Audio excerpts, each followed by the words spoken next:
Sir, Namaste. I am Ajit Dubey from ANI, sir. Sir, you talked about, in your opening remarks, you talked about busting Pakistan's nuclear rhetoric, sir, during Operation Sindoor. Can you tell us how did the army do it, or how did the forces do it? And during the talks with DGMOs during the conflict, was there ever any nuclear threat given by Pakistan army? And sir, in recent past, we have seen that a major force restructuring has taken place, where you have been able to create a pool of over 1 lakh drone operatives.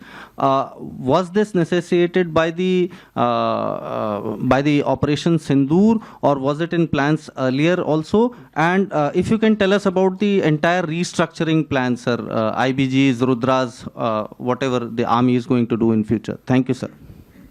Hello sir, Krishna Mohan Mishra, Sputnik India से। Sir, operation सिंदूर में artificial intelligence का कितना इस्तेमाल हुआ, कितनी ज़रूरत समझी गई, और ख़ास तौर पर ऑपरेशन सिंदूर के बाद सेना ने आर्टिफिशियल इंटेलिजेंस का क्या क्या उसमें आगे बढ़ी है उसकी तैयारी में, और क्या भविष्य की तैयारी है, क्या भविष्य के कार्यक्रम है?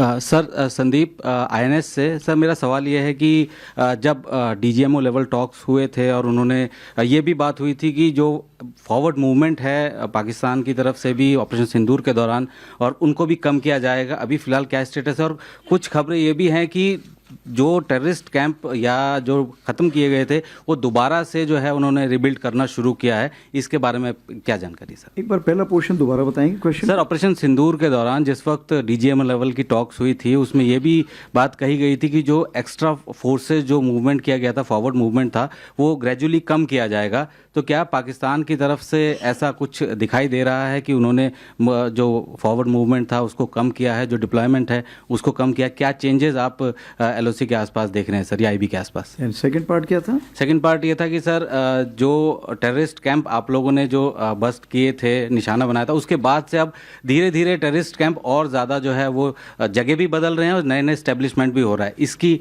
क्या जानकारी है सर? ओके, तो पहला मैं आपसे ही जवाब शुरू करता हूँ।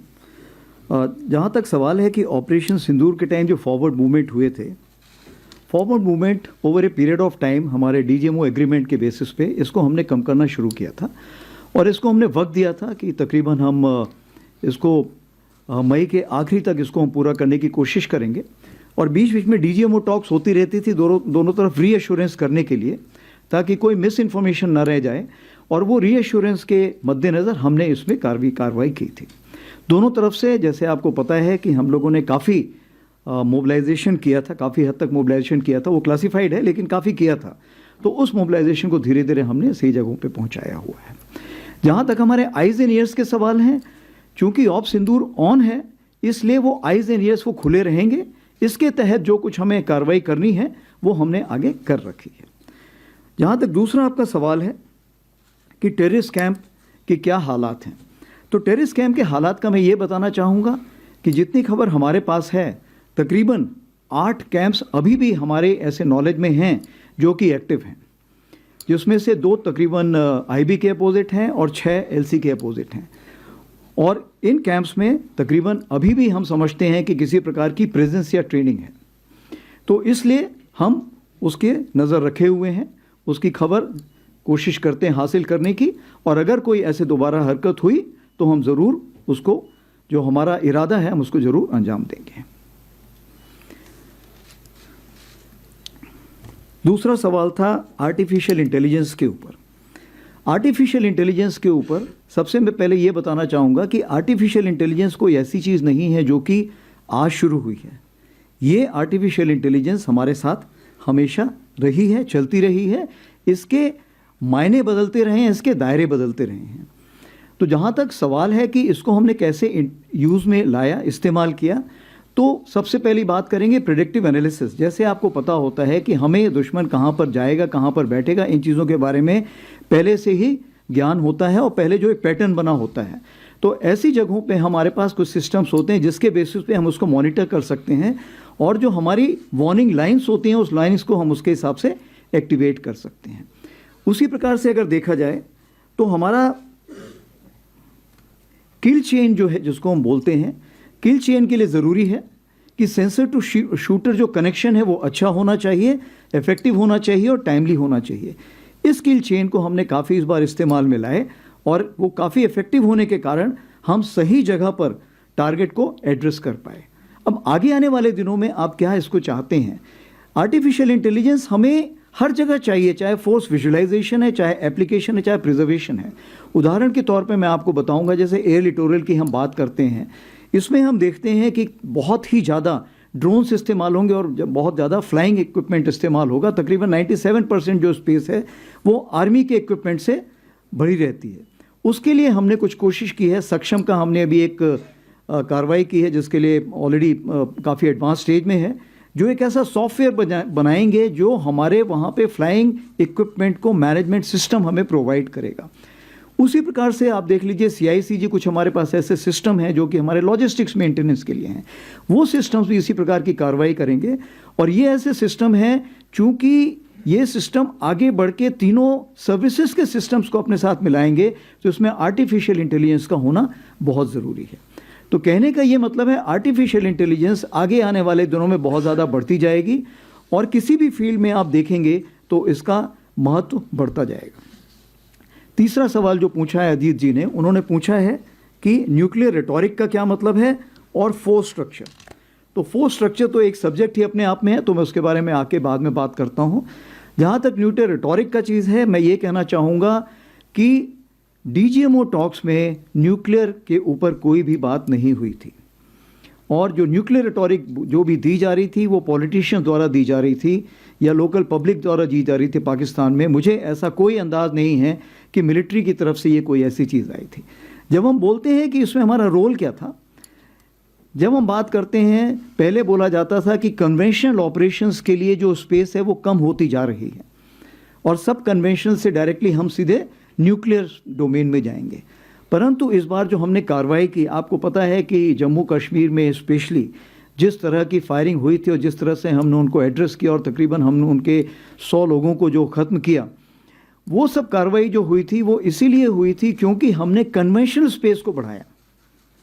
और उस 88 आवर्स में आपने देखा कि कन्वेंशनल स्पेस को बढ़ाने के लिए आर्मी का जो मोबिलाइजेशन था वो इस प्रकार से था कि कोई भी ऐसी गलती अगर पाकिस्तान ने की जिसमें कि हमें मजबूर होना पड़ा, ग्राउंड ऑपरेशन शुरू होने के लिए हमने पूरी तैयारी कर रखी थी। तो मैं यही कहना चाहूँगा कि जहाँ तक न्यूक्लियर रेटोरिक का सवाल था, DGMO लेवल पे कोई ऐसी बात नहीं हुई थी और कन्वेंशनल स्पेस को हमने बहुत ज़्यादा बढ़ाया था। को एलिमिनेट किया, वो पाकिस्तान आर्मी के जो क्रॉस बॉर्डर फायरिंग। जी, आप सही बोल रहे हैं। मैंने इसके बारे में पहले भी बात की है कि तकरीबन उन्होंने गलती से एक बार, मुझे याद है 13 या 14 अगस्त के आसपास उन्होंने गलती से 150 लोगों की लिस्ट निकाली थी और जिसको हमने एनालाइज किया, बाद में उन्होंने उसको वापस पुल आउट कर लिया था। उसमें 100 लोग जो तकरीबन हमारे अंदाज से थे, वो तकरीबन लाइन ऑफ कंट्रोल में जो फायरिंग हुई थी या IBJN के सेक्टर में जो फायरिंग हुई थी उससे ख़त्म हुए थे। जहाँ तक आपने फोर्स स्ट्रक्चर की बात की, फोर्स स्ट्रक्चर में मैं सिर्फ आपको यही बताना चाहूँगा कि ड्रोन पहले भी अहम रोल प्ले कर रहा था, लेकिन ऑफ सिंदूर के बाद इस चीज़ को पूरा एक मेजर एक्सेलरेशन मिला। क्या हम इस ऑर्गेनाइजेशंस को पहले देख रहे थे? हाँ, हम इस ऑर्गेनाइजेशंस को पहले देख रहे थे। इनको हमने काफ़ी कुछ तक वैलिडेशन किया था, इसको डेजर्ट टेरेन में किया था, हाई एल्टीट्यूड टेरेन में किया था, तो वैलिडेशन चल रहा था। लेकिन चूंकि ऑफ सिंदूर ऑन है, इसलिए हमें इसको जल्दबाजी में और जल्द से जल्द हमने इसको कमीशन करना पड़ा, इसको हमने एक शेप देना पड़ा।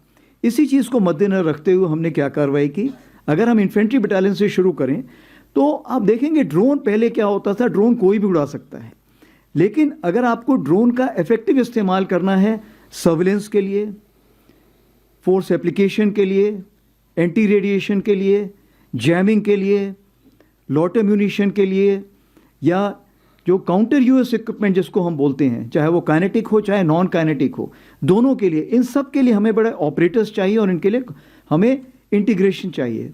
इसका मतलब ये हुआ कि ये अभी स्पेशलिटी की जगह एक सुपर स्पेशलिटी का खिताब जीत चुका है। तो अगर ऐसी बात है तो इस चीज़ को मद्देनजर रखते हुए हमें ज़रूरत है कि हम इसको स्पेशल ऑर्गेनाइजेशंस खड़े करें। तो जो सबसे पहला ऑर्गेनाइजेशन हमने खड़ा किया वो इन्फेंट्री बटालियन में हमने अशनी प्लेटून खड़ी की, जिसमें स्पेशलिस्ट लोग हैं जो कि एक लेवल की क्वालिफिकेशन हासिल करते हैं तभी वो इसमें जा सकते हैं। उसी प्रकार से एक हमने भैरव लाइट कमांडो बटालियंस खड़ी की हैं, जो कि हमने आज की तारीख पे 13 भैरव बटालियंस खड़ी की हैं। ये भैरव बटालियन का जो काम है, इनका काम है कि जो घातक प्लेटून होती थी इन्फेंट्री बटालियन में, जो स्पेशल फोर्सेस, इनके बीच का जो एक गैप है, इस गैप को कवर करना विथ मॉडर्न इक्विपमेंट। तो US equipment, counter US equipment, lot munition और भी जो हमारे इक्विपमेंट होते हैं उसको लेके एक घातक रोल प्ले करना। आगे बढ़ते हैं हम आर्टिलरी में। आर्टिलरी में अगर हम बात करें तो एक दिव्यास्त्रा हमने बैटरी बनाई है। दिव्यास्त्रा बैटरी का ये मतलब है कि वो आरटी रेजिमेंट के अंदर रहेगी और वो एक डिव कमांडर को सपोर्ट प्रोवाइड करेगी अगेन यूएसएन, काउंटर यूएसएन, लॉट म्यूनिशन के लिए। जो हमारी शक्तिमान रेजिमेंट है, जो अभी हमने 3 खड़ी कर रहे हैं शुरू करने के लिए और बाद में 12 खड़ी करेंगे, फिर इसको और आगे बढ़ाएंगे। ये पूरी रेजिमेंट जो है इसी चीज़ के लिए रहेगी। इनका जो रेंज रहेगा, शुरू में शायद ये 100 से 400 किलोमीटर रहे, आगे आने वाले दिनों में हम इसको 750 किलोमीटर से 1000 किलोमीटर भी इनका दायरा देख रहे हैं। इसी प्रकार से ये जो यूनिटें हैं ये आर्मर्ड में भी खड़ी होंगी, मैकेनाइज्ड इन्फेंट्री में भी खड़ी होंगी। आपको पता है कि ईडब्ल्यू ब्रिगेड जो है उसमें non kinetic counter US equipment already आ रहा है और एयर डिफेंस में भी काइनेटिक इक्विपमेंट एयर डिफेंस के लिए आ रहा है। तो ये कुछ छोटे मोटे, मतलब मोटे तौर पे मैं आपको बताना चाहूँगा कि किस तरह का हमने मेजर चेंजेस लाए हैं। और जैसे आपको पता है कि इंटीग्रेटेड बैटल ग्रुप भी अभी सैंक्शन हो चुका है और ये भी इसमें बदलाव लाए जाएंगे।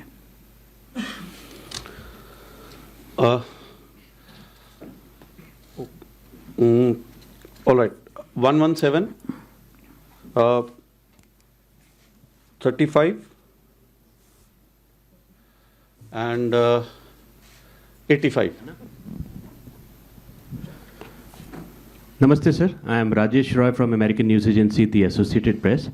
Wanted to ask, how is the broader understanding at LAC with China holding on thus far, and how do you see the chances of both pulling back tens and thousands of forces from the front line? It has been 5 years since Galwan.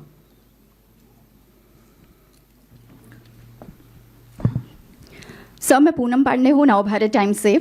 Operation सिंदूर के बारे में आपने कहा कि वो जारी है, तो जो पहला फेज़ था ऑपरेशन सिंदूर का, उसका कितना असर हुआ? क्योंकि आपने खुद बताया कि अभी भी टेरर कैंप दोनों तरफ हैं, आईबी पे भी और एलओसी पे भी, तो और उनके आतंकवादी लगातार घुसपैठ की कोशिश कर रहे हैं। तो ऑपरेशन सिंदूर का कितना असर पाकिस्तान पर हुआ कि वो ऐसी कार्रवाई ना करे? क्योंकि ड्रोन भी हम देख रहे हैं कि लगातार आ रहे हैं। आपने कॉग्निटिव वॉरफेयर का जिक्र किया सर, और आपने कई बार ये बोला है कि जो उस समय नैरेटिव की वॉर चल रही थी वो काफ़ी अहम थी। तो अभी इंडियन आर्मी कॉग्निटिव वॉरफेयर के लिए क्या कर रही है? क्योंकि हम लगातार देख रहे हैं कि आपके फेक वीडियोस भी आपकी स्पीच खत्म होने के आधे घंटे बाद आ जाते हैं। क्या स्पेशल ट्रेनिंग हो रही है? क्या स्पेशल टीम बनाई जा रही है जो इससे लड़ सके?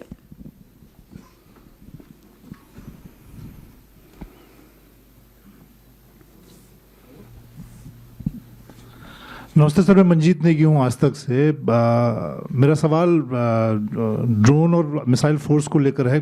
अगले 4-5 सालों में कितने नंबर्स आप देखते हैं? अगर हम ड्रोन फोर्स की बात करें, कितने नंबर होंगे सेना के पास? और मिसाइल फोर्स की को लेकर भी कुछ आप जानकारी दे पाएँ, उसको कैसे देखते हैं? क्योंकि इस वक्त जो लड़ाई देश और दुनिया में चल रही है वो इन्हीं दोनों डोमेन में हम देख रहे हैं।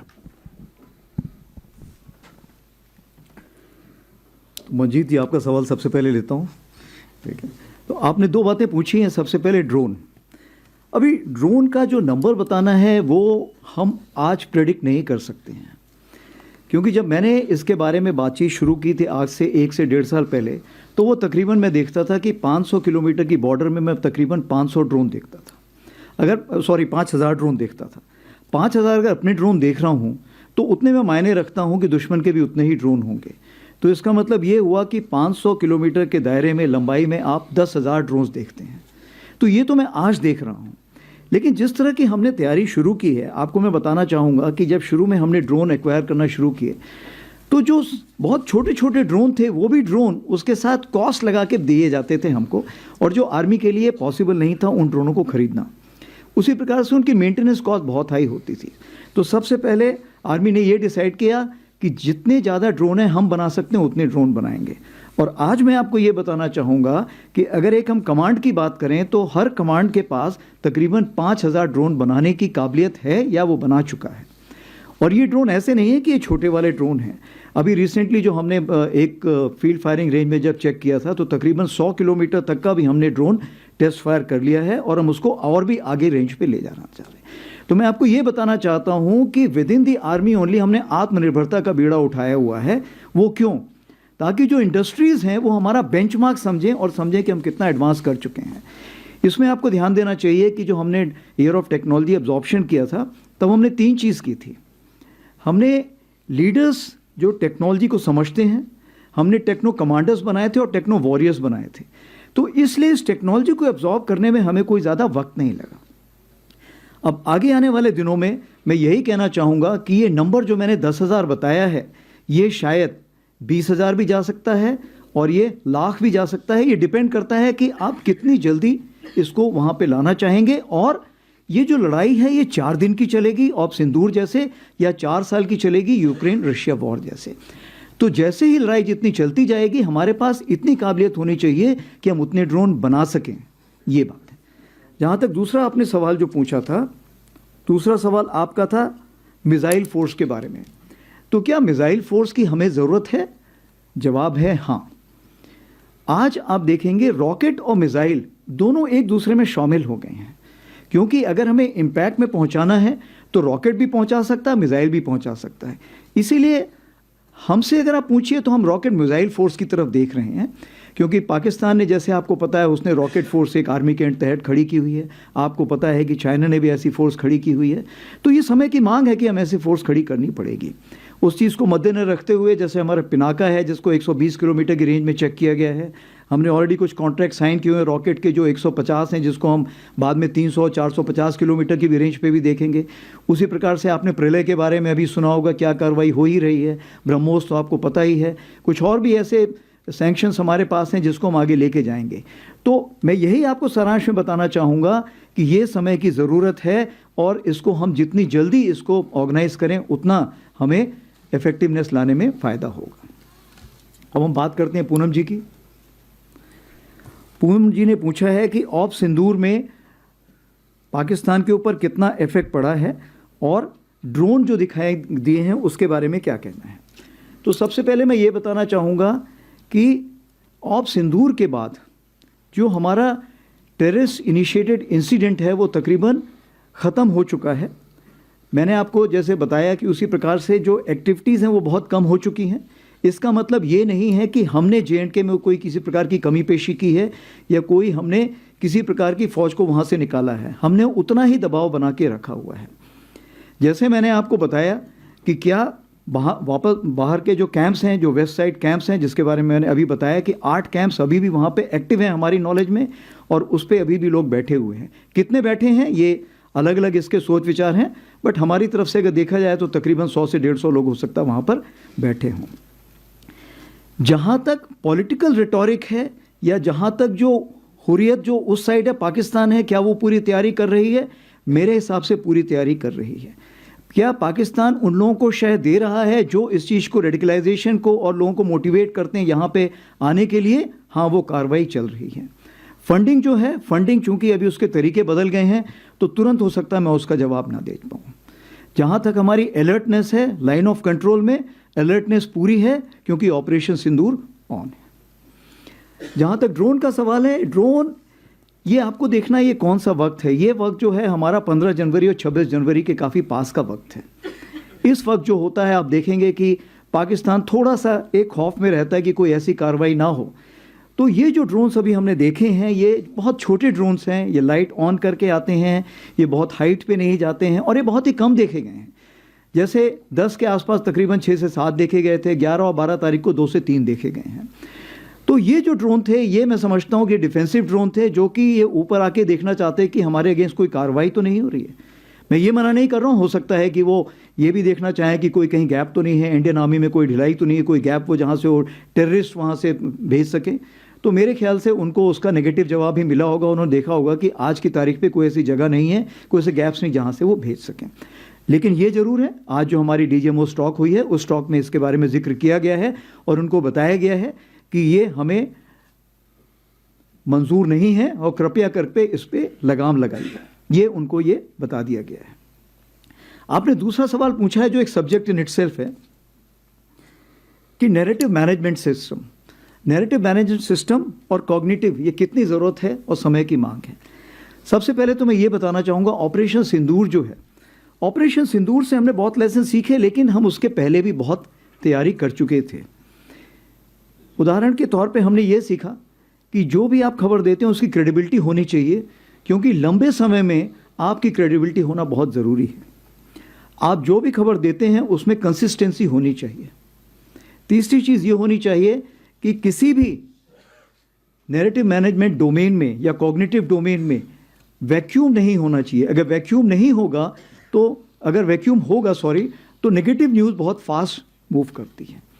चौथी चीज़ क्या है कि आप नेगेटिव न्यूज़ को कितना तूल देते हैं। आपने ये देखना है कि कितनी नेगेटिव न्यूज़ नहीं आई थी।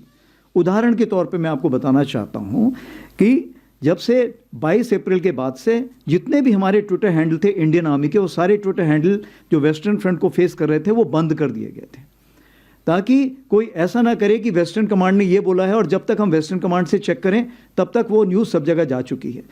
तो जो सिंगल सोर्स ऑफ ट्रुथ था, वो सिंगल सोर्स ऑफ ट्रुथ हमने सिर्फ ADG स्ट्रैटकॉम रखा था। इसीलिए आप देखेंगे कि हम लोगों की क्रेडिबिलिटी बहुत हाई थी। दूसरी चीज़ ये है, हमने इन्फो ऑप्स ग्रुप्स और इन्फो ऑप्स डेस्क बनाए हुए हैं जो कोर हेडक्वार्टर तक पहुंच चुके हैं, और ये जो है कार्रवाई करते हैं इस प्रकार की कि जहां भी कोई इन्फॉर्मेशन है वो सही जगह से सही वक्त पर पहुंचे। सबसे बड़ी बात आती है साइकोलॉजिकल डिफेंस की। साइकोलॉजिकल डिफेंस क्यों? मेरे पास आज की तारीख पे वेटरन्स को मिला के, उनके डिपेंडेंट्स को मिला के 1.3 करोड़ पॉपुलेशन है, यानी 1% पॉपुलेशन तो मेरे पास, जिसको मुझे डायरेक्टली रीच करना है।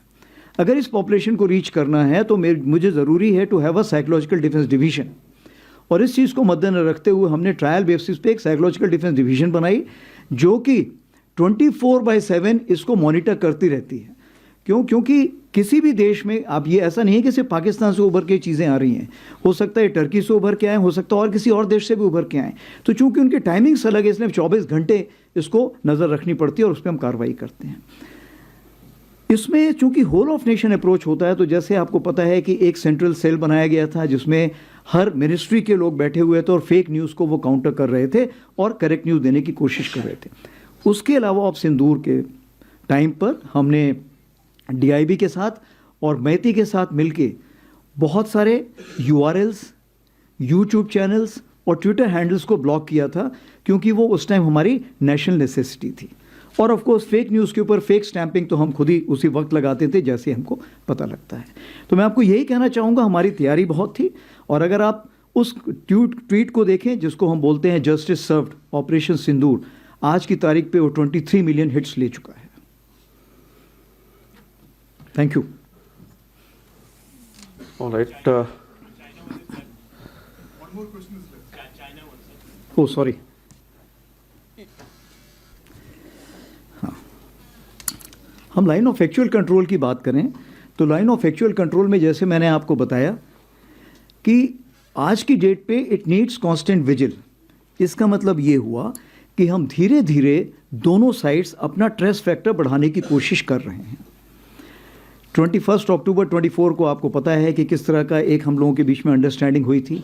उसके पहले कज़ान में दोनों टॉप लीडर्स मिले थे, उसके बाद आई थिंक तियानजिन में मिले थे, और दोनों के बीच में, इस टाइम के बीच में हमारी SR लेवल की मीटिंग्स हो चुकी हैं, उसी प्रकार से हमारी WMCC मीटिंग्स हो चुकी हैं, और इन सब, उसके अलावा हमारे रक्षा मंत्री जी 2 बार मिल चुके हैं उनके रक्षा मंत्री जी से, हमारे फॉरेन मिनिस्टर मिल चुके हैं उनके फॉरेन मिनिस्टर से।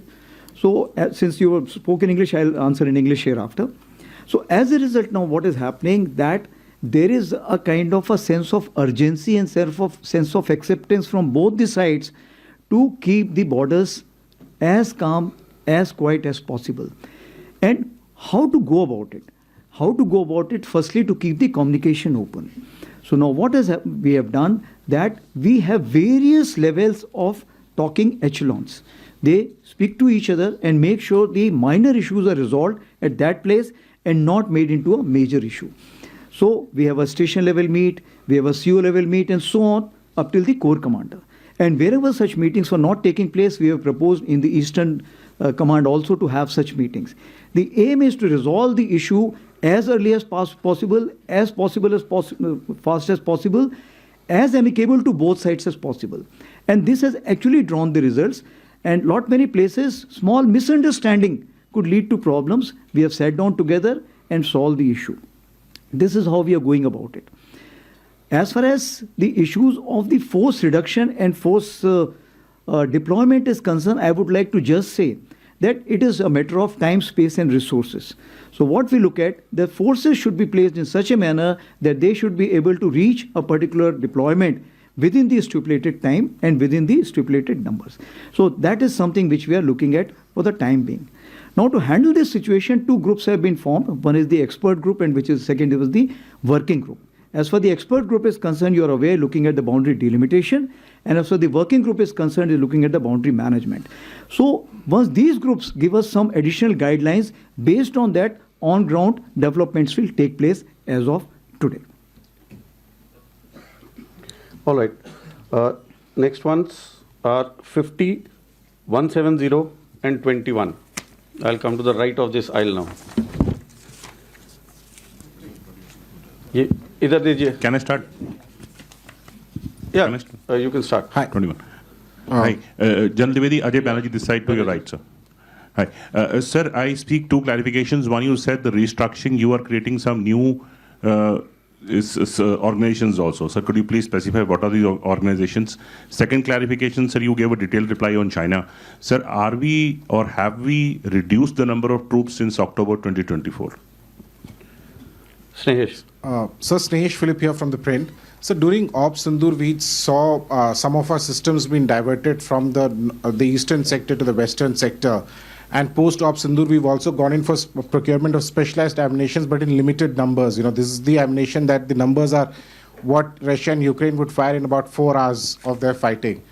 Are we focusing too much on piecemeal procurements, leaving the larger procurements at stake, sir? For example, when it comes to the towed gun system, the TGS that has been spoken about, or the light tanks, or for that matter, even like a WAP, are we not looking at procurements, fast-tracking procurements of larger systems in larger numbers other than this piecemeal? Thank you, sir. Madhurendra. उधर दीजिएगा. Sir Madhurendra, मैं news nation से। Sir current warfare को देखें या operation सिंदूर को देखें, air defence system की जिस तरह की ज़रूरत महसूस हुई और इस क्षेत्र में जो भारतीय सेना इस वक्त काम कर रही है, उसका डिटेल में जानना चाहूँगा कि किस तरह से हम एयर डिफेंस सिस्टम्स को और ज़्यादा मजबूती दे रहे हैं, क्योंकि आपने खुद एग्जांपल दिया कि हम 4 दिन के वॉर में भी जा सकते हैं और 4 साल के रसिया यूक्रेन वॉर की तरफ भी जा सकते हैं। इस वक्त हम देख रहे हैं कि यूक्रेन को किस तरह से एयर डिफेंस सिस्टम की ज़रूरत महसूस हो रही है जब रूस लगातार हमले कर रहा है। तो भारत इस क्षेत्र में किस तरह से तैयारी कर रहा है। मेरा दूसरा सवाल सर बांग्लादेश को लेकर है। हम request you to all of you to limit it to one question, please. Sir, क्योंकि this is the last one, please. Bangladesh को लेकर कोई अभी तक सवाल नहीं हुआ।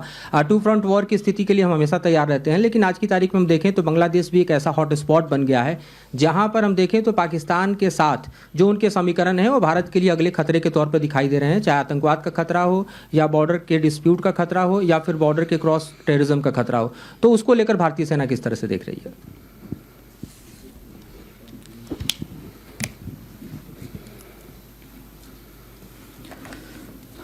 So Ajay ji asked about the new organizations. So as for the new organizations are concerned, like I have told you that we are looking at the Bhairav battalions in total 25. We are looking at Shaktiman in terms of 13 to begin with, 15 to begin with, and thereafter add 11 more. We are looking at Divyastra, which will be 34 Divyastra batteries. We are looking at Rudra brigades. To begin with, 2 already implemented. We are looking at 7 more. Probably in phase 2, we will be commissioning 4. Besides this, the armored and mech are also having similar kinds of organizations.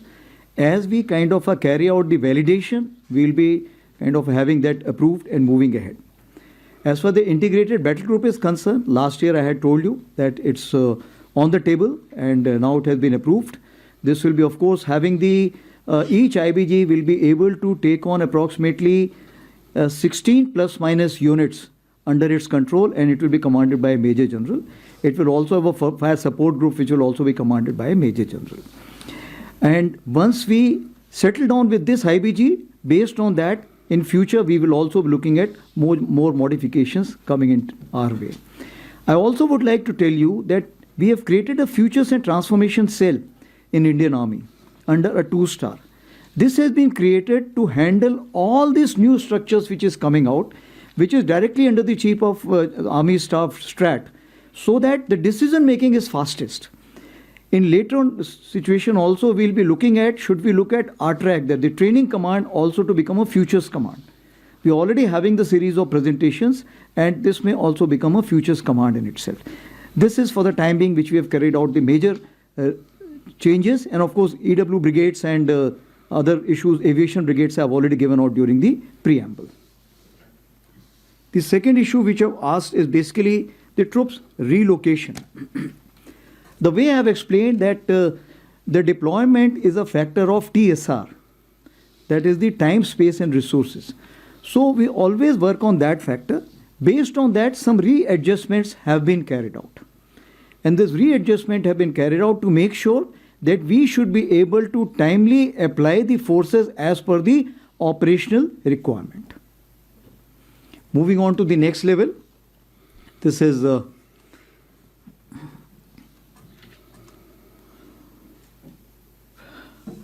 you had asked for the special ammunition and also you had asked for something else? So the piecemeal procurements, rather than focusing on the larger big scale which are slowed down. Okay. Yeah. So what we have to understand that our wish list is very, very high. But even if the wish list is high, is the market ready to supply to you? As of now, since the wish list is new and it's in an accelerated form, the answer is a big no. Therefore, we have to depend on the global. But global is not the answer. Therefore, what we look at, that long-term acquisition will only be carried out based on the Atmanirbharta call. That is why you are finding that the EP which has been carried out is, we have to firstly identify which is the Indian equipment which is suiting us. So the Indian manufacturers are providing us some equipment. As far as the Indian content is concerned, we'll have to see the Indian content is as per our satisfaction and its utility in the divergent terrains on the northern front, on the western front, it's meeting that requirement. So in the emergency procurement, we are taking a limited number. And based on that, we will go for a larger number, because then the trial also which is required will also be limited, because it's already being used by us. That is the reason. So therefore, when we say that the emergency procurement has been given, it has been given to fast track the procedure and fast track the acquisition. That is what we are looking at. The second thing is what we have to understand, that as far as the routine acquisition is concerned, it takes long time. If you remember, the authorized cycle is approximately 3.5 years, but it takes 5 to 6 years also. So what we want now, we have to look into 3 ways. Emergency procurement, fast track procedure, and the modified DAP which will come through, we will include that also. So these are the 3 ways we are looking at as far as the acquisition is concerned. Now coming on to 170, you had asked 2 questions, Bangladesh and air defense.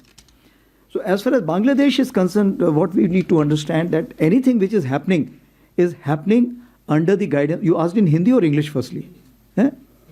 Hindi में. तो जो आपने पूछा था, सबसे पहले हमें ये जानना ज़रूरी है कि ये कौन सी सरकार है जो वहाँ पर है.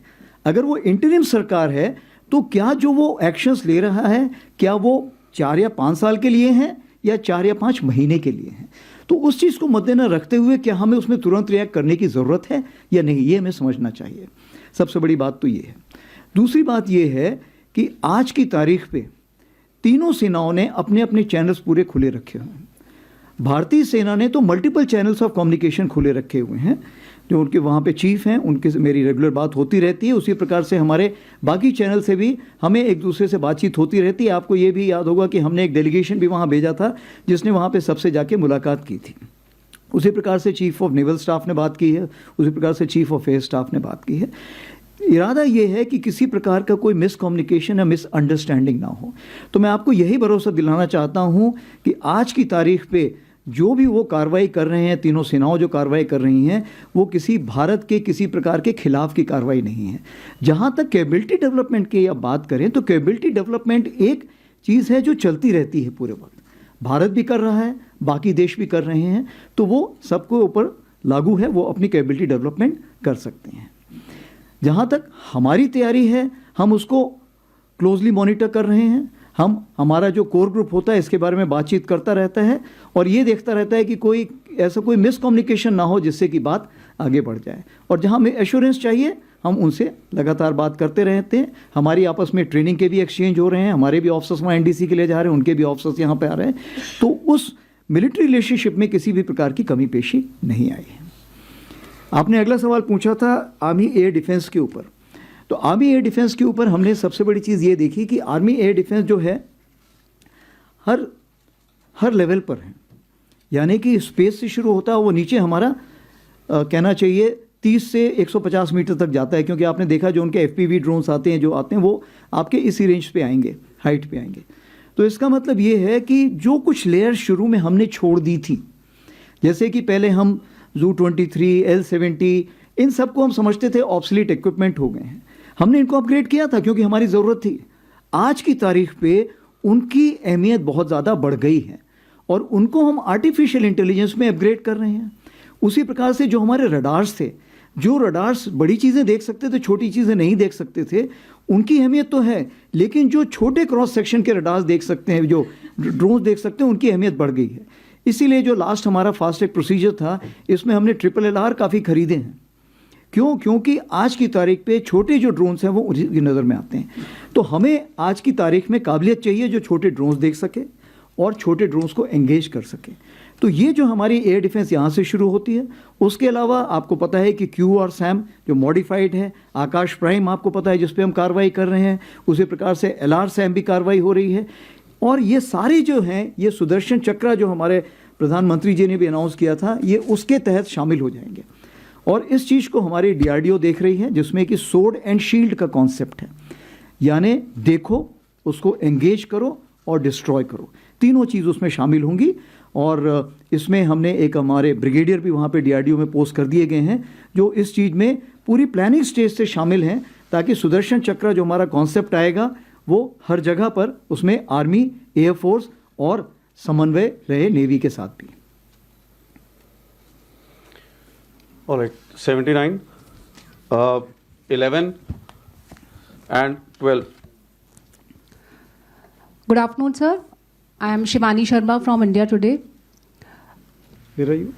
Sir, Yes, this side. she's here. Okay, Shivani. Sir, we had seen that after Pahalgam attack and prior to Operation Sindoor, there were a number of ceasefire violations along the line of control.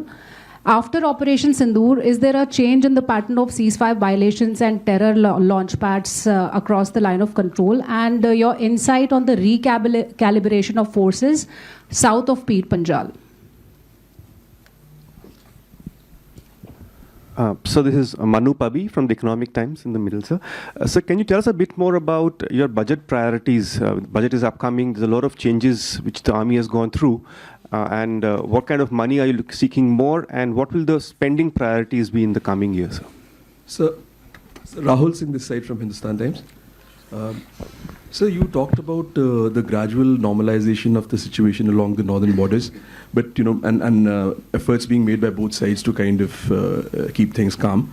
And in this context, when China has reiterated again that Shaksgam Valley is a part of their territory, but how do you see these comments in with respect to the situation along the northern borders? Sir? Thanks. Okay. So Shivani ji, you have asked basically about the ceasefire violations. So let me tell you that in 2025 there were 139 ceasefire violations which took place, but majority of them were basically during the 124, if I can say that specific, but during the Op Sindoor. And the balance one which are there were minor ones. What happens when a new unit comes? By the time, at times, if you have served in, of course you won't have served in LC, but what I'm saying is, in line of control, when the tree also moves, it looks like that people are coming to attack you. So when the new unit, especially in case of Pakistan, the new unit moves, they are generally at times scared and they carry out a prophylactic firing. In our terms, prophylactic firing will also be looked at as ceasefire violation. So that is the kind of ceasefire violation has taken place. Otherwise, no major ceasefire violation has taken place. The second issue, what you have asked, is recalibration of forces south of Pir Panjal. So as far as forces are concerned, as of today, we are not relenting at all. No forces are coming back because, in my wisdom, today 140 approximately still the terrorists within the hinterland are likely to be there, out of which only 10 could be the local terrorists, rest all could be the Pakistani terrorists. If that be the case, I cannot sit at rest. Therefore, we are not relenting at all, and the forces which were placed there, in addition, those forces are still there, and we will not back down as of today.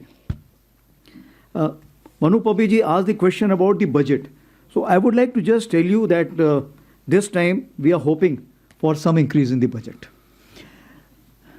Because if Atmanirbharta is the clarion call, then the Indian industry also has to be reassured. That is point number one. The second issue is the budget last year. If you see that capital acquisition, we were given a particular number, but finally we landed up signing somewhere 80,000 crores. And this was LCH itself was approximately 40,000 crore. What it means that as the government is concerned, government has said that if you wish to spend money and you got a scope, don't worry on that. We will get you the money from somewhere. For example, this time also 33,000 has been given out. We may have signed approximately 20 approximately, but we are looking at finally reaching 50. And government is assured, don't worry. As far as we are concerned, we should be able to give it to you. That is the assurance which has been given. Your question is, what are the priorities what we are looking at? So if the priorities, if I have to look at, firstly, I have divided battlefield awareness. Because what I said, force visualization, force application and force preservation. These are the three pillars I always look at. So battlefield awareness will give me the force visualization as well as where to apply and where to preserve. Command and control. So somebody rightly asked, as far as the artificial intelligence is concerned, it's firstly the OODA cycle which is there. It gets enhanced and much faster because of this command and control. So we are paying a major attention to that. Force application I've already told you, and preservation and protection, because now the non-state actors also have today access to a lot of technology which can be used for attack. Therefore, the domain of protection and preservation, which was only, let's say, for the military, now we also look at the civil side. We saw in Punch that how they targeted our Gurdwara and other places. Therefore, I need to protect and preserve that also. Therefore, I need to spend money towards that side also. And of course, sustenance and support, which is an ongoing factor. It's more applicable to the army because it's a large army, and our revenue expenditure, even for sustaining in terms of ammunition, arms, and the equipment, including kitting, comes from the revenue. Therefore, it will always remain very high for us. So this is as far as your question is concerned. Then Rahul ji, you asked about the Northern Front and about the Shaksgam Valley. So as the Shaksgam Valley is concerned, India considers 1963 agreement between Pakistan and China as illegal. Therefore, any activity in Shaksgam Valley is concerned, we do not approve of it. And in this terms, MEA has already issued the statement. Therefore, the joint statement which has been issued in China, what I understand about the CPEC 2.0, we do not accept it, and we consider that it is an illegal action which is being carried out by the two nations. Right, ladies and gentlemen, we are coming to the probably the last set of questions. So we'll have 63, 68 and 80.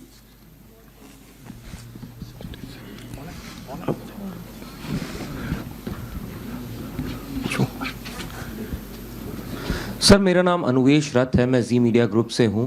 Sir मेरा सवाल ये है कि पिछले साल हमने देखा आपने काफ़ी अच्छे ऑपरेशंस किए, उसी के साथ साथ काफ़ी चीज़ें डीएसी और बाकी एओएन वगैरह आए, लेकिन जिस तरीके से हमने देखा है कि कई सारे प्रोक्योरमेंट्स जो होते हैं वो काफ़ी डिले होते हैं।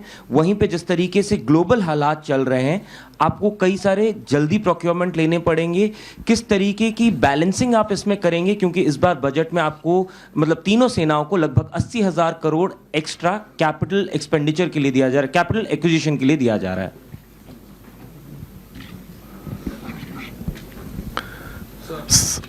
So Srinjoy. Srinjoy, your mic is not working. Please give him another mic. This was in Hindi or English? Hindi. English. Anush. Hindi? Yes, sir. So, there's been a lot of talk about the striker. Is the army interested in the striker? And also, sir, in the last DSE, there was this huge consignment of tanks that were going to be overhauled. Very, very large number. Now, as far as the previous case was concerned with the earlier batch, there seemed to be some unhappiness about it in terms of quality, in terms of time. So could you just tell us where it stands? And also this rocket force that you spoke of. Srinjoy, I'll request, we are at the fag end now. Otherwise, others will not get a chance to ask a question. Okay. Thank you so much. Thank you so much. Thank you so much.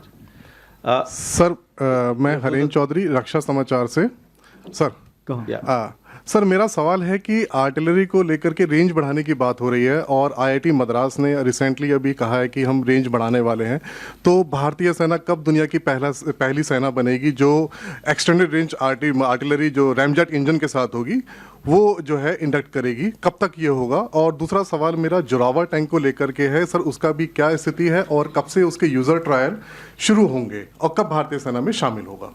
Thank you. Okay, तो पहले मैं रक्षा समाचार का सवाल लेता हूँ। जहाँ तक आरटी रेंज का सवाल है, आरटी रेंज जैसे आपने बताया कि आप सिर्फ आरटी गन की बात कर रहे हैं, और चूंकि आरटी गन की बात कर रहे हैं तो इसमें जहाँ तक मैं खुद वहाँ पे आईआईटी मद्रास गया था, मैंने उनकी वहाँ पे प्रोग्रेस देखी, तो मैं आपको ये बताना चाहता हूँ कि वो काफ़ी इनकरेजिंग प्रोग्रेस है। और अभी टाइमलाइन तो उसमें हम फिट नहीं कर सकते हैं क्योंकि टाइमलाइन बताना बहुत मुश्किल होता है, बट ये है कि काफ़ी प्रोग्रेसिव फीडबैक आया है और रैमजेट टेक्नोलॉजी जैसे ही आएगी हमें लॉन्गर रेंजेस मिलनी शुरू हो जाएंगी।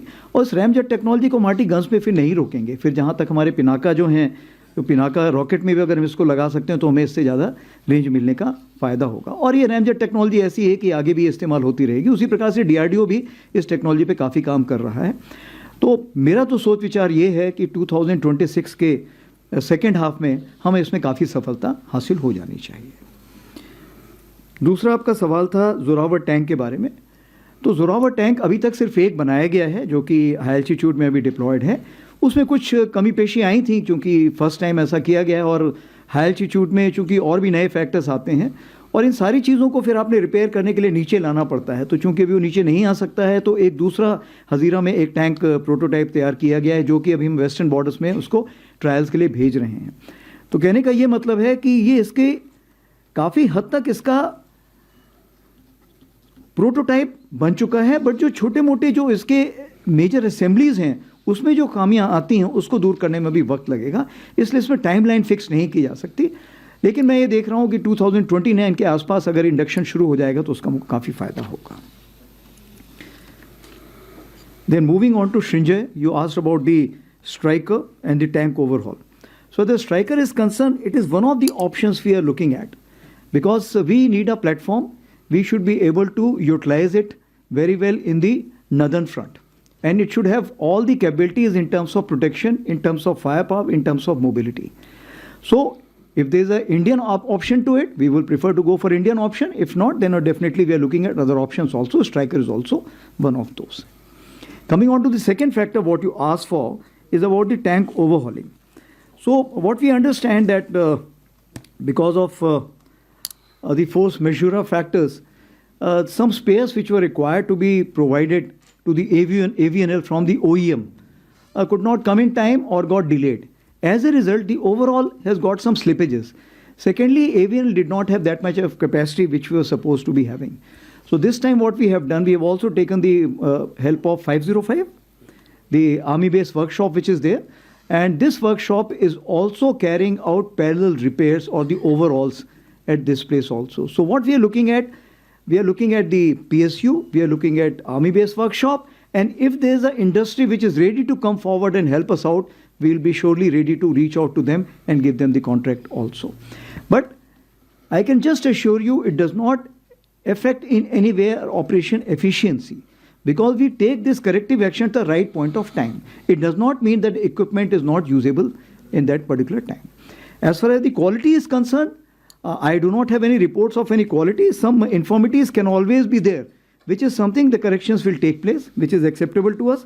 Time slippages are there, yes, I agree with you, and we are taking corrective actions towards that side. Moving ahead, I think all three answered. All three have been answered. Sir. Okay, thank you. Sir, we are nearing the end. Probably we have got 3 more minutes. We'll take probably one question or two. Okay, one set.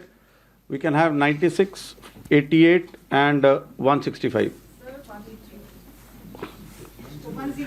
Okay, we'll come to that, ma'am. 96, where is 96? 96. Yes, Yeah. please ask.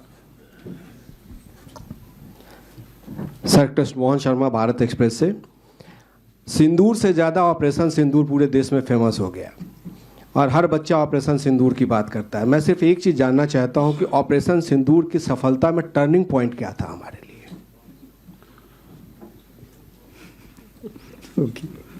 Okay, 88.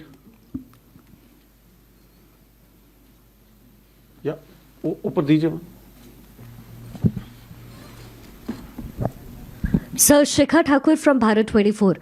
Sir हमने देखा है कि narratives की लड़ाई हो रही है और एक तरफ बॉर्डर पे वॉर चल रहा है, दूसरी तरफ हेडलाइंस और हैशटैग्स में। अभी एशियन रिपोर्ट्स ने एक न्यूज़ पब्लिश की है जिसमें उन्होंने कहा कि चाइनीज़ एयरक्राफ्ट J-10 उसको ऑपरेशन सिंदूर के खिलाफ सक्सेसफुली एम्प्लॉय किया गया। इस तरीके के जो नैरेटिव्स है सर जो सोशल प्लेटफॉर्म्स पर है उसको कैसे हम केटर कर सकते हैं? Okay, last one, 165. So Bipindra here, sir. I'm an independent journalist.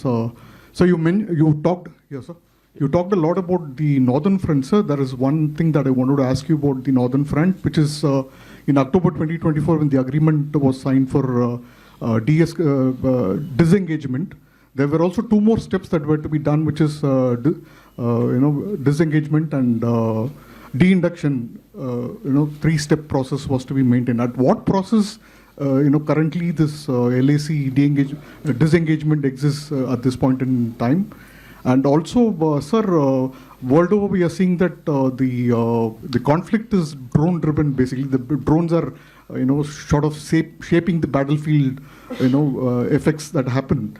And air littoral is becoming a very important space, and control of air littoral is also a big question mark as far as the Indian force structures are concerned. So would you throw some light on what is the thinking of the army on the air littoral control and command and control structures?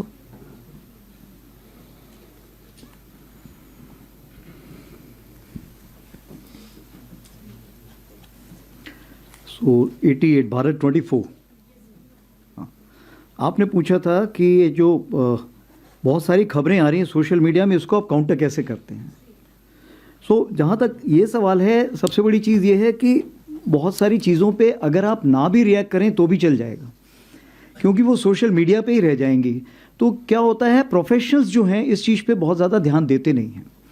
लेकिन अगर किसी चीज़ में सच्चाई है, अगर उसमें कुछ सच है, तो उसको हम फिर डिटेल में इन्वेस्टिगेट करेंगे, आइडेंटिफाई करेंगे, उसके काउंटर एक्शंस लेंगे।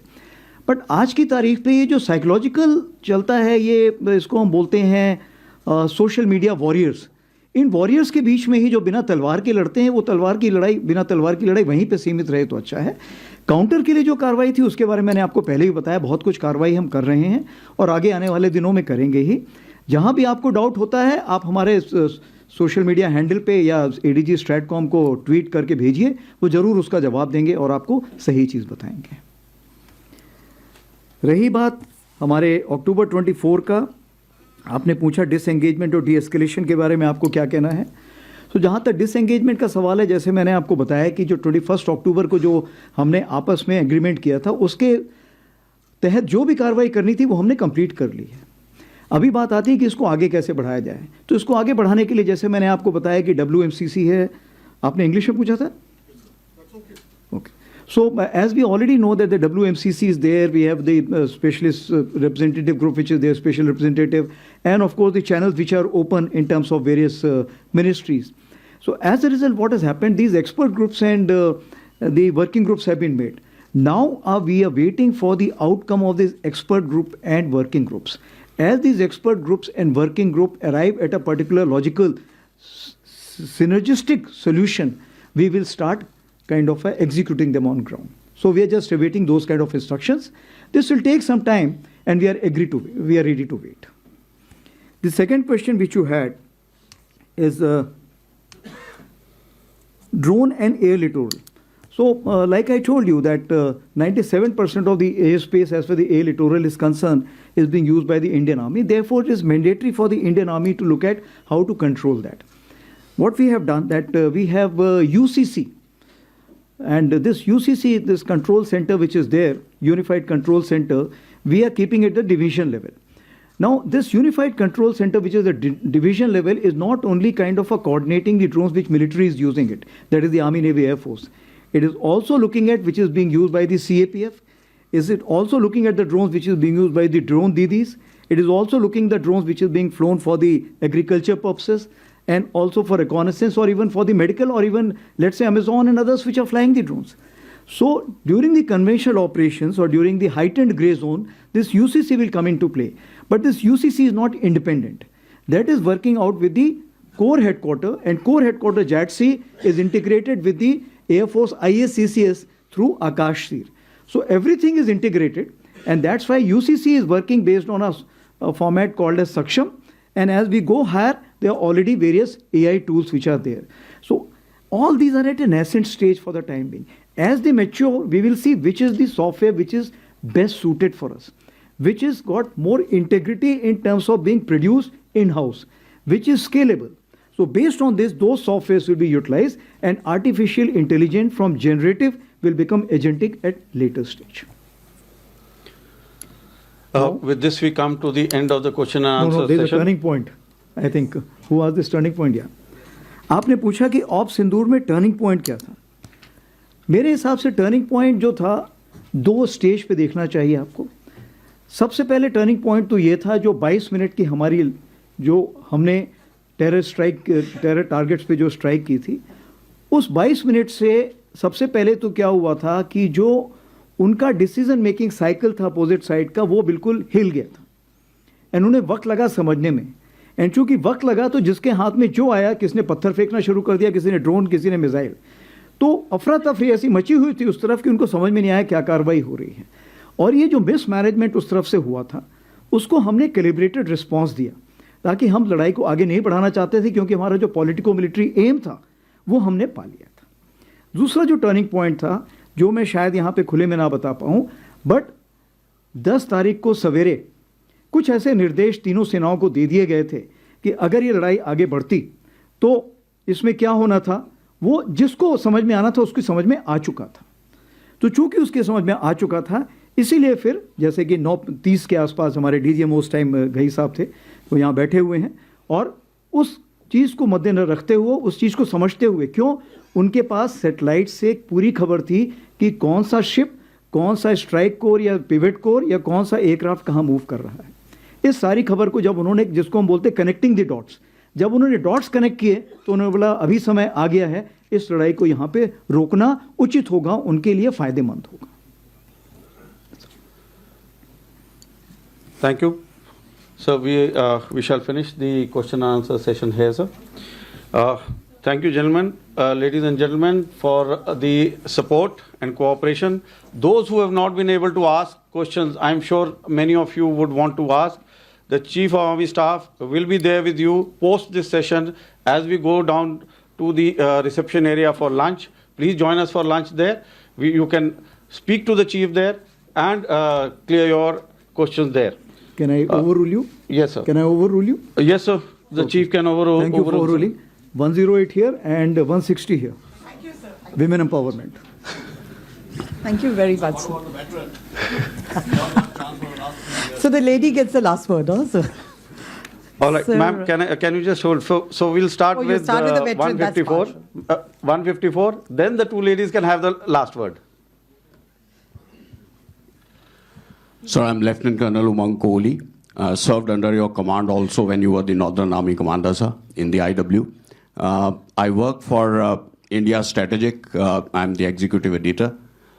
Sir, my question to you is, we are seeing that the rocket forces the rocket forces, Russia has decided to raise a rocket force just like China, and there is a lot of buzz about the rocket force being raised. Do we think that now is the time that we should have a separate rocket force as well? And secondly, sir, we've been having the GDP, it's connected, Okay, sir. GDP is 1.9%, defense budget is 1.9% of the GDP. What would be your wish list? What figure would you put if you had to, sir? Thank you so much. Yes, please, ma'am. So this is Sangeeta Saxena, editor, Aviation and Defence Universal. Sir, just one question. We had talked so much about transformation and reform. So when will we be able to tell our granddaughters, my granddaughter, that yes, you will be join the army, beta, you will command 1 paras, 9 paras, 7 paras. So when do we get women into the infantry, sir?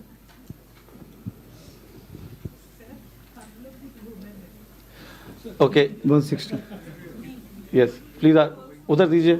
160. Thank you, sir. Congratulations on your Army Day. This is Neelam Matthews from Shepherd Media of the UK. Sir, what's the biggest gap in procurement that you would like to fill at the moment? Could it perhaps be space assets? Thank you. Come again, sorry?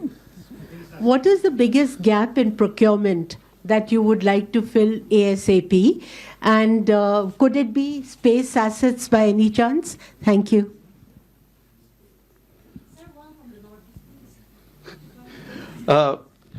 This way we'll not be able to end today, but knowing the chief, this is the last one. I'll request both of you to please hold on. Okay, I think there are 3. I'll request both of you to, otherwise we'll never end. So what we'll do, these 3, I'll have a lunch with them. Okay. All right, sir. Okay. The 3 of you And I'll keep can answering sit all with the questions. chief for the lunch and ask your questions. Okay. So I'll take on as far as the first question, 160, what you have asked is, Ms. Matthew, the gap which is there, and could it be space assets also? So as far as the gaps are concerned, what is the maximum gap if you are looking at the technology imbibement in whatever equipment we have and networking of all this equipment what we have. That's why if your backbone and architecture is not there, every equipment which is working in isolation. It is not giving me the mass effect. It is massing itself but not giving the mass effect. Therefore, it is important for me to network everything and introduce artificial intelligence at the earliest by providing the data connectivity and making sure this data is central as well as it has redundancy by virtue of Edge Data Center which we have now inaugurated at the core level, which Raksha Mantri ji inaugurated in October. So my priority is artificial intelligence and data centricity, and for that it is something which I will be able to get from the acquisition, something for the manpower upgradation, and thirdly the expertise which is lying in the civil domain as of now, because AI, network centricity networking and data centricity is a dual use thing. So I must accept what is best in the civil market, take it, absorb it and introduce it. This is what is the main thing. As far as space is concerned, yes, the gaps are there, and that's why we are looking at the commercial satellites also.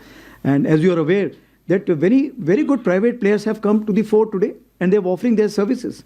So once the DAP gets approved, definitely we will be able to have a long-term strategic partnership with these players to make sure that we should be able to get the space visibility the way we are looking at, and we should be working towards that. What is important is that the technological advancement is so fast that a normal equipment platform production and technological production cannot be considered on the same scale or the same pace. Therefore, we need a different kind of a pipeline for acquisition of this. This we are working in this DAP. The second question is women into 4 para and 10 para. So we have the Colonel of the regiment sitting here, and definitely after this he will sit with you for the lunch and decide on the kind of parameters how to go about it. But what we need to see that if the standards are same, if the capability is same, and if the India as a nation, society is ready to accept, it can be done tomorrow. I have said earlier also, Kali Mata ka roop. Women cannot be seen as a vulnerable commodity. It has to be strong enough.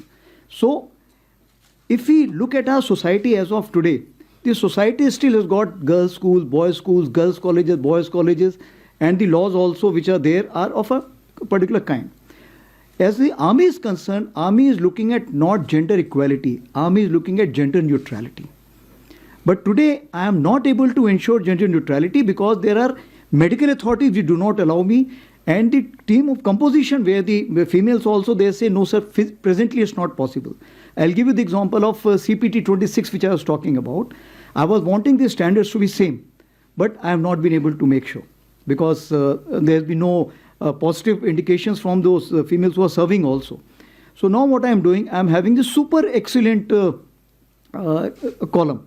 So in 3 to 4 years, I will get to know how many female officers and the other ranks are able to reach that level. If they're able to reach that level, definitely we will open up firstly the supporting arms which are not open, and then the arms, and then of course the special forces. So it's a social change, it's a sequential change, it is a welcome change. But it is gender neutral. Now the third question was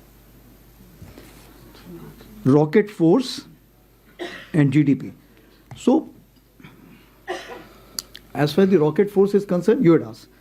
As far as the rocket force concerned, yes, like I said, it is a requirement. Rather, I'll call it rocket cum missile force because you have to mix of both. Now what you have said, this rocket force is required at the level of what? Is it required to be at the army level, or it's required directly at the level of MOD or at the CDS level? This is the question which we need to decide. I'll give you the example. As of today, for example, let's say we are raising under artillery. Tomorrow, as the requirement increases and we carry out the accretion, if you see how we went about the Army Air Defense, initially it was under artillery, carried out the complete training and development under artillery.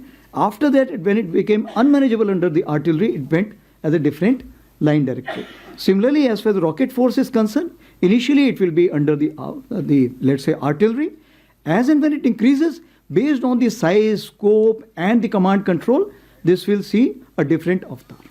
So it's too early to say that how these timelines will come up, because the acquisition pattern will tell us how strong this force will be in what time frame, and then we will take a decision on that. All three answered?